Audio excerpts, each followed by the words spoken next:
Realme has officially confirmed a new imaging collaboration with Ricoh Imaging for its upcoming flagship, the Realme GT8 Pro. Its rear camera setup will comprise a 50-megapixel Sony LYT700 primary camera, a 200-megapixel Samsung HP5 periscope telephoto camera, a 50MP ultrawide. Realme GT8 Pro's 5 Ricoh GR-inspired color styles revealed: positive film, negative film, high contrast black and white, standard, and black and white. We already see hands-on video Realme GT8 Pro a few weeks ago.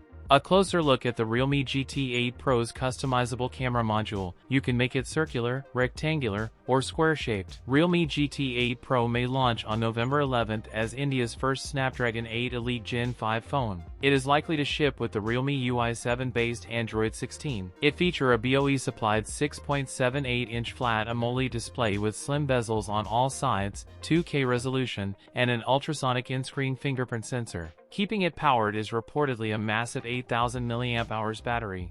With 120W fast charging, Realme GT8 and Realme GT8 Pro are confirmed to launch in China in October. That's it for today's video. If you enjoyed it, don't forget to like, comment, and subscribe for more content. Thanks for watching, and I'll see you in the next one.